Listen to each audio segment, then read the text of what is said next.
अस्सलाम वालेकुम। मैं हूँ आपकी होस्ट कायनात ज़हरा और इस वक्त हम इस मौजू पर बात करने जा रहे हैं जो है a word of encouragement during a failure. हमारे माशरे में जहाँ लोगों को हाथ पकड़कर उनको कामयाबी के ट्रैक पे लाने के बजाय उनके मुंह के ऊपर उनका फेलियर बैठ के डिस्कस किया जा रहा होता है, ऐसे वक्त में इस सोशल इशू को उठाना बहुत ज़रूरी है और अपने लोगों में अवेयरनेस डिबेट सेशन करने के लिए मैं हाजिर हो चुकी हूँ। आइए फिर इसके ऊपर बात करते हैं। जी, तो आज की इस नशिस्त में हमारे साथ मौजूद हैं पाकिस्तान की एक खूबसूरत आवाज कायनात ज़हरा नकवी। सैयदा कायनात ज़हरा नकवी, आपका ताल्लुक कराची से है और आप बिल्कुल। रेडियो इंडस्ट्री से वाबस्ता हैं। अस्सलाम वालेकुम कायनात, कैसी हैं आप? वालेकुम सलाम, मैं बिल्कुल ठीक हूँ। आप कैसे हैं जमील? खैरियत से हैं? कैसे मिजाज है आपके? मेरे मिजाज बिल्कुल ठीक ठाक हैं। आपकी आवाज सुनकर कई लोग जो है ना वैसे ही सकते में आ गए होंगे, शशदर रह गए होंगे कि इतनी माशाल्लाह प्यारी आवाज है। ये बताएं कि क्या राज है इतनी खूबसूरत आवाज का और इतने खुश इल्हान होने का? क्या राज है इसका? जी, मैं बेसिकली एक अदबी घराने से ताल्लुक़ रखती हूँ। मेरी जो नानी है वो सीमी लखनवी नाम से इंदिरा गांधी अवार्ड याफ्ता खातून हैं और जो मेरे नाना हैं वो रोशन लखनवी हैं, वो भी इंदिरा गांधी अवार्ड याफ्ता है। मैं एक अदबी घराने से ताल्लुक़ रखती हूँ। इस वजह से मेरे ख़्याल में मेरी ब्लड में उनका खून इस वक़्त दौड़ रहा है। माशाल्लाह, वो खून दौड़ रहा है और निहायत गर्म जोशी के साथ दौड़ रहा है। अब मामला सारा ये है कि ये जरूरी नहीं होता कि आप किसी घराने से ताल्लुक रखते हो तो आप में वो चीज मौरूसी तौर पर भी मौजूद हो। आपको अंदाजा होगा कि अल्लामा इकबाल साहब कितनी बड़ी शख्सियत गुजरे और इकबाल के खानदान के अंदर उन जैसा शायर, उन जैसा तो दूर की बात है, शेर लिखने वाला कोई नहीं पैदा हुआ। तो ये जरूरी नहीं होता, लेकिन माशाल्लाह यू आर ब्लेस्ड कि आपके अंदर वो क्वालिटीज मौजूद हैं। तो वॉइस ओवर कब से करना शुरू किया आपने? इस तरफ कब से आई? पसे पर्दा सदाकारी कब से शुरू की? जी। देखिए, जमील साहब की ज़िंदगी में एक ऐसा वक़्त आता है कि वो उस वक़्त से कुछ सीखता है, कुछ सोचता है, कुछ समझता है। ज़ाहिर-सी बात है कुछ हर्डल्स के बाद 24 साल मेरी इस वक़्त उम्र है और एक ट्रॉमा से मैं गुज़री थी, जिसके बाद मुझे ज़िंदगी रुके की रुके रुके हकीकतों रुके से रुके रुके रुके, सबसे पहले तो मैं आपको रोकूंगा। ये दुनिया की पहली लड़की है जो अपनी उम्र बता रही है और उम्र ये भी बता अच्छा रही है कि ठीक वो है। 24 साल की है। हमारे यहाँ तो मीरा 16 साल से 17 की नहीं होती और इतनी छोटी सी बच्ची अपनी एज बता रही है। यार, इसके लिए सबसे पहले तो क्लैप बनता है। आई मीन, जो देख रहे हैं वो सबसे पहले तो ताली बजा दें कि एक बच्ची जिसकी अपनी एक्चुअल एज है वो एज बता रही है, हालांकि वो उसे छोटी लगती है। चलें, ये बड़ी अच्छी बात है। अब कंटिन्यू कीजिए। क्योंकि ज़ाहिर-सी बात है एक वक़्त देखने के बाद वहीं से मैं आगाज़ करती हूँ। तो मैंने कुछ चीज़ें सीखी, ज़िंदगी में चलना सीखा, ज़िंदगी पे कदम-कदम पे क्योंकि हम माशरे का हिस्सा हैं, तो जब हम लोगों के दरमियान बैठते हैं तो बहुत सारी ऐसी चीज़ें हमें समझ आती हैं कि यार शायद ये चीज़ नहीं होनी चाहिए थी, शायद माशरे में इस चीज़ की कमी है।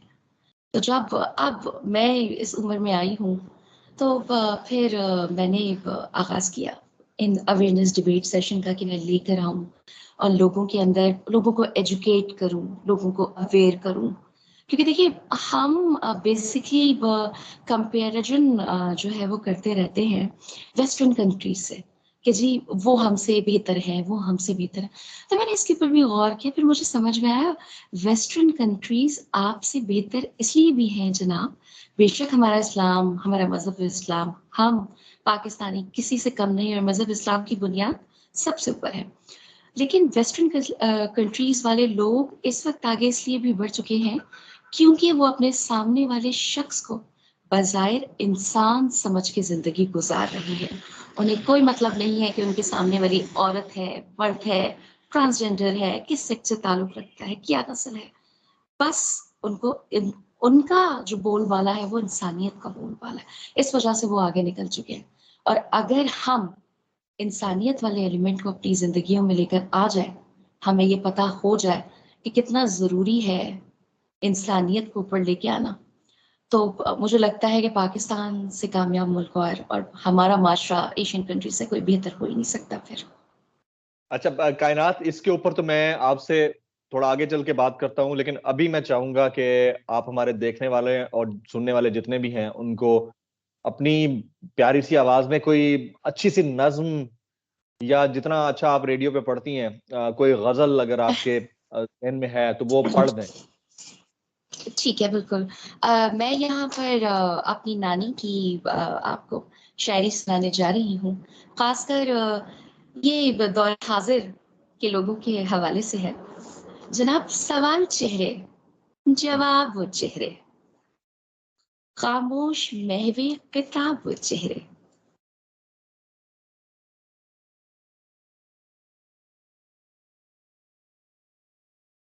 जी। भरम सॉरी, कनेक्शन इशू से माफ कीजिएगा।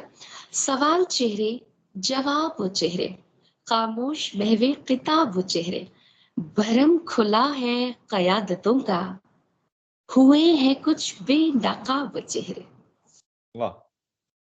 जो चाहे पढ़ ले हदीस से, जो चाहे पढ़ ले हदीस से हस्ती, हम्म।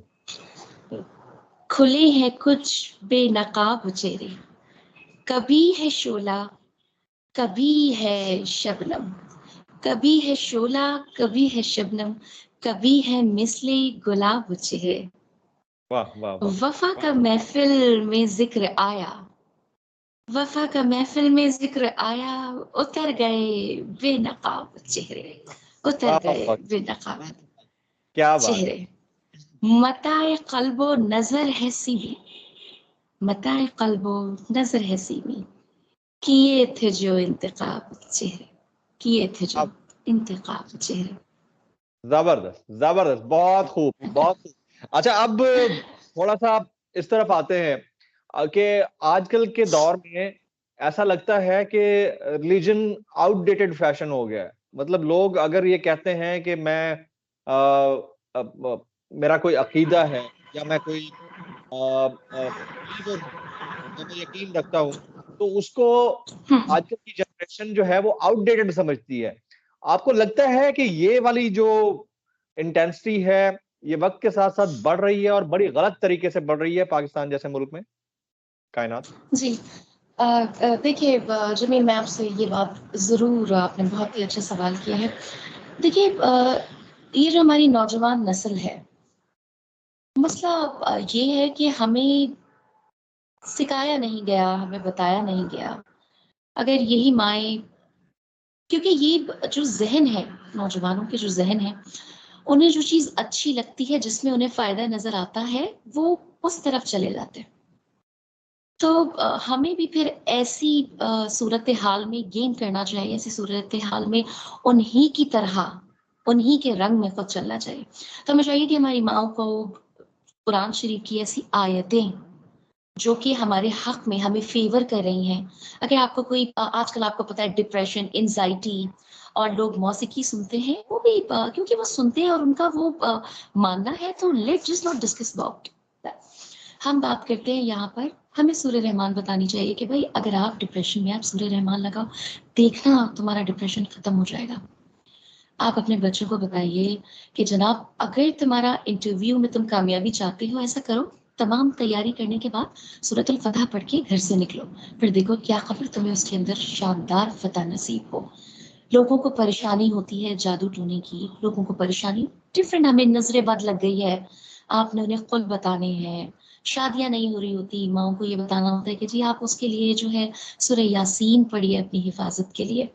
गर्दिश होती है सितारों की, ख़ासकर नौजवान नस्लों को सबसे ज़्यादा जो मसाइल दरपेश है वो ये है कि जी हमारे स्टार्स कुछ अच्छे नहीं, हमारा वक़्त कुछ अच्छा नहीं चल रहा है, तो ऐसे में समझ लीजिए कि आपने सूरतुल बरूज पढ़नी है, जो कि सितारों की दुआ है। तो अगर हम अपने बच्चों को इसके ऊपर लेकर आएँ, तो वो आ भी सकते हैं, लेकिन मेरे ख़्याल में आवाज़ जब तक उठती रहेगी, दरवाज़े पे दस्तक दिया जाता रहेगा, तो एक दिन दरवाज़ा खुल ही जाएगा। तो आपने दस्तक देनी है, आवाज़ उठानी है, सही और गलत में। हाँ, ये ध्यान रहे कि जजमेंट ना हो, लेकिन सही को सही और गलत को गलत बोलने में कोई हर्ज नहीं तो है। कायनात, जी। आपको ऐसा लगता है कि वालिदैन का किरदार बुनियादी है सारी परवरिश में, और जी, वालिदैन अगर बिल्कुल। ठीक से तवज्जो नहीं दे रहे तो फिर आपका बच्चा किसी भी डायरेक्शन में जा सकता है, जो कि अब जा रहा है। हमारी यूनिवर्सिटीज और कॉलेजेस की जो हालत है वो इंतहाई दिगरगू है। इसके ऊपर आप कमेंट हुँ। कीजिएगा। जी। देखिए जमील, मुझे ऐसा लगता है कि अब तो वो दौर आ गया है जहाँ हमें अपनी तरबियत खुद करने की ज़रूरत है, कदम ब कदम।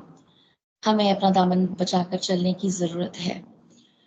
लेकिन मैं ये कहना चाहूँगी कि जो हमारे वालिदैन हैं, बड़ा ज़बरदस्त किरदार अदा करते हैं हमारी ज़िंदगी में, अनमोल हीरे की तरह, रियल नेचुरल लोग होते हैं। तो उनको ज़रूरत ये है कि शुरू से ही, आगाज़ से ही आप हम्बल रहिए, लेकिन आपने आवाज़ उठानी है। गलत चीज़ के हवाले से आपने अपने बच्चे को रोकना है। तो मेरे ख़्याल में वालिदैन का किरदार बहुत रहता है, बहुत। परवरदिगार के बाद अगर कोई सरपरस्ती हमारी कर रहा होता है, जिसके हम नक्शे कदम पे चलते हैं, वो वालिदैन होते हैं, तो आप समझते होंगे कि कितना ज़रूरी है। कायनात इतनी छोटी उम्र में इतनी बड़ी-बड़ी बातें कर लेती है, तो ये मुझे बताएं कि कायनात ने बड़े होके क्या करना है? अब जब वो बहुत बड़ी हो जाएगी, तो उस वक़्त उसने क्या करना है? कुछ प्लान है लाइफ में? देखिए, जी, बिल्कुल प्लान है। और अब ये समझ आ गई है कि अब मैं बेमायनी, बेमकसद जिस ऐसी ज़िंदगी नहीं गुज़ारना चाहती जिसका कोई हदफ ना हो। इस वक़्त मैं जो हूँ डिपार्टमेंट ऑफ फ़िज़िक्स से मास्टर्स कर रही हूँ, यूनिवर्सिटी ऑफ कराची से। मैं गामज़िन हूँ अपने फाइनल ईयर की जानिब। मैंने ये सोचा है कि अपनी ज़िंदगी में मैं एक कामयाब पाकिस्तानी होस्ट बनना चाहती हूँ, जो कि सोशल इश्यूज़ के हवाले से बात करे, लोगों को एजुकेट करे, लोगों के साथ डिबेट करे और सही को सही और गलत को गलत कहे। तो जी, मेरे ये प्लान्स हैं आगे, और आप इंशाल्लाह चाहते देखिए हैं कि आप मुस्तकबिल कोशिश करीब है। में आप एक पाकिस्तान की कामयाब मेज़बान या होस्ट या एंकर पर्सन बनना चाहती हैं। इस मद में मुझसे जो हो पाया, मैं यकीनन करूँगा आप कराची में होती हैं। मैंने पहले भी आपसे कहा था, मैं आपकी जो तमाम तर गुज़ारिशात हैं मैंने आगे तक पहुँचा दी हैं, और इंशाअल्लाह you will get A positive feedback. मेरी तरफ से ये है कि अल्लाह ताला आपके वालिदैन को, आपकी परवरिश करने वालों सबको लंबी उम्र अता फरमाए, और आप जहाँ पर हैं, अपनी अच्छी सेहत के साथ ज़िंदगी गुज़ारें, और जितनी जी। कामयाबियाँ, कामरानियाँ समेट सकती हैं, मुस्तकबिल करीब में वो तमाम कामयाबियाँ, कामरानियाँ समेटें। और इतनी छोटी उम्र में इतनी बड़ी बातें करती हैं, तो बड़ी उम्र में इससे भी बड़ी बातें करें। मेरी तमाम तर गुड विशेज़ आपके साथ हैं। जी, बहुत शुक्रिया जमील, बहुत शुक्रिया। आपका भी बहुत-बहुत शुक्रिया। जमील फारूकी